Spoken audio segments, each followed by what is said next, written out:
Hi, today we're going to take a look at a home in the swamp. You can get the idea of some things we're going to find in the swamp from the cover of the book.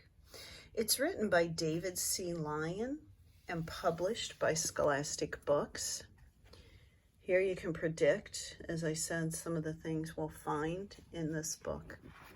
If we open up inside a home in the swamp, we'll find a table of contents. This is one of those books that starts with a word hunt, so we'll look at that in a moment. We're going to find out about this place, swamps. You can see it lists some of the animals: wood ducks, alligators, pig frogs. That sounds interesting. An amazing habitat, a day in the life of an alligator, your new words, and then other animals that live in the swamp.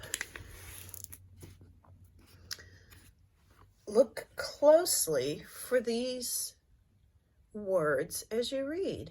They will be in bold: crayfish, dragonfly, habitat, pig frogs, Spanish moss, swamp, and wood ducks. What is this place? The air and ground are warm and damp. Spanish moss hangs above your head. A dragonfly zooms past. Where are we? Let's look. They zoomed in on the dragonfly so we can see it well. It says Spanish moss hangs from trees that grow in water. So if we look, we see this hanging. The stuff that's hanging down from the trees is the Spanish moss. It's not something that we find around here. We're in a swamp in the southern United States.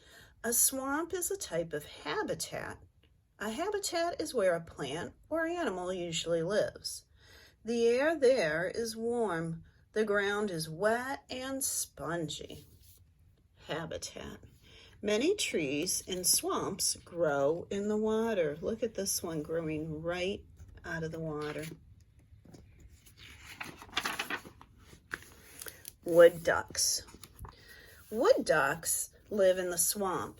These ducks eat small fish, insects, water plants, acorns, and berries. Snapping turtles live there too. They eat baby wood ducks. They also hunt fish, frogs, and snakes.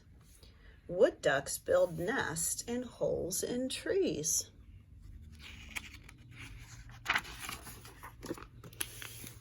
Alligators are the largest animals in the swamp. So where does a 400-pound alligator build its home? Anywhere at once. Alligators have 80 teeth. That's a lot more than us.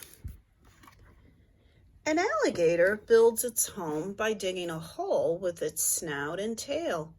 These holes are called gator holes.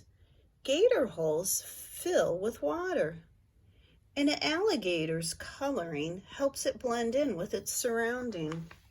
Let's look carefully. Can you find it? Here it is. Notice there are two of them. And wow, they're the same color as that swampland around them. Pig frogs live in the swamp too. These frogs eat mostly crayfish and insects. Here's a crayfish. If you've ever seen a lobster, a crayfish looks a lot like a lobster, except a lot smaller. Lobsters live in salt water, crayfish do not. Pig frogs get their name from the loud grunting sound they make. So if they make a loud grunting sound, think about what a pig sounds like. Maybe you can make a sound what you think a pig frog would sound like.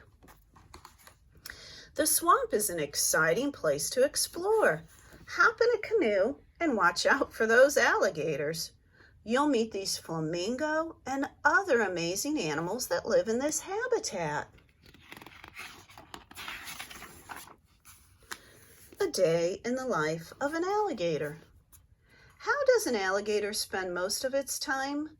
An alligator soaks in ponds, lakes, or gator holes. What does an alligator eat? An alligator eats fish, frogs, snakes, birds, raccoons, opossums, and sometimes even other alligators. What are an alligator's enemies? Other alligators and human are an alligator's enemies. Does an alligator have a special survival trick? An alligator blends in with its surroundings. An alligator is brownish green. When it stays very still, it almost looks like a log. Your new words. Here are those words from the beginning of the book. If you don't remember what they mean, you can stop and read through them again. And here we have other animals that live in a swamp. Beavers, otters, panthers, sand crane. We can meet the author at the back of this book. David Lyon is a retired school teacher and author of children's books. He lives with his wife, Kathy, and their cat, Jeep, in Glen Falls, New York. When not riding, David can be found on his bass boat, on the golf course, or reading to his granddaughter. Here is a website that you can check out for some more information about wetlands and swamps. So maybe if you check out that website, you can find out some more about other animals that live in the swamp that weren't mentioned in the book. Also, this book didn't talk a lot about plants, so maybe go back, read through the book again, and see what kind of plants you can find besides the Spanish moss and the trees that grow out of the water.